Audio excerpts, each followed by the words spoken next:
Praise the lord. దేవుని నామమునకు మహిమ కలుగునుగాక.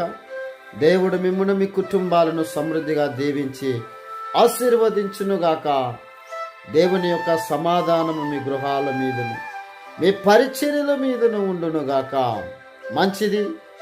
ఈ సమయంలో దేవుడు నా హృదయంలో పెట్టిన మాటను మీతో కూడా పంచుకొని మీ విశ్వాసములో మీరు బలపరచబడాలి, ప్రార్థనలో బలపరచబడాలి, అభిషేకములో బలపరచబడాలి, భక్తి జీవితములో బలపరచబడాలని ఈ వాక్యాన్ని నేను మీకు చెబుతున్నాను.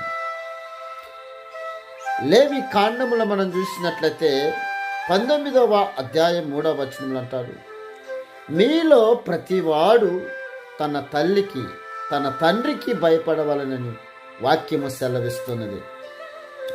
ఇది ఇశ్రాయేలు ప్రజలకి మోషే ద్వారా దేవుడు తెలియపరుస్తూ ఉన్నాడు. అదే విధముగా ఈ యొక్క సమయంలో ఈ లైవ్ ద్వారా దేవుడు నా ద్వారా మీకు తెలియపరుస్తున్నాడు. యవన కాలంలో ఉంటున్న నా ప్రియ సహోదరి సహోదరుడా, నీవు నీ తండ్రికి భయపడుతున్నావా? నీ తల్లికి భయపడుతున్నావా? లేక ఒకవేళ ఎదురు తిరుగుతున్నావా? కొంతమంది తల్లిదండ్రులను దూషిస్తూ ఉంటారు, కొంతమంది తల్లిదండ్రులను కొడుతూ ఉంటారండి. ఎంత బాధాకరమైన విషయం. బైబిల్ అంటున్న మాట ఏంటంటే, నీ తల్లిని నీ తండ్రిని సన్మానించండి, ఘనపరచండి, వారి చెప్పు బోధన త్రోసివేయకము, వృద్ధాప్యములో ఉన్న వారిని నీవు నిర్లక్ష్యము చేయకమని వాక్యము సెలవిస్తూ ఉన్నది.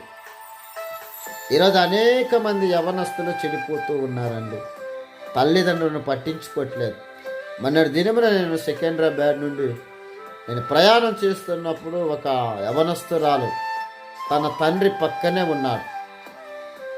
నేను గమనించినాను, అమ్మాయిని సెల్ ఫోన్ తీసుకొని చాటింగ్ చేస్తూ ఉంది. పక్కనే తండ్రి ఉన్నారండి. కనీసం తండ్రి ఉన్నాడన్న ఒక జ్ఞానము కూడా అమ్మాయికి లేదు. తండ్రి యొక్క భయం కూడా లేకుండా నాకెంతో బాధ అనిపించింది. అదేవిధంగా ఒకసారి నేను చెన్నై వెళ్తున్నప్పుడు ఒక యవనస్తురాలే తన తల్లి అంటున్నది, అమ్మ ఇటు వచ్చి కూర్చోమంటున్నప్పుడు తన తల్లికి వెళ్ళి సీరియస్గా చూస్తుంది. ఎందుకంటే అమ్మాయి సెల్ ఫోన్లో చాటింగ్ చేస్తుంది, డిస్టర్బ్ చేసిందని తన తల్లి ఆ తల్లికి వెళ్ళి సీరియస్గా చూస్తున్నారు.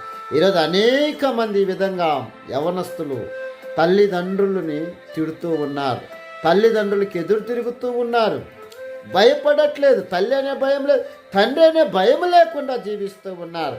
ఒకవేళ జీవిస్తే బైబిల్ ఏమంటుంది తెలిసిన, నువ్వు శాపగ్రస్తుడు అని బైబిల్ వాక్యంలో ద్వితీయోపదేశకాండం 27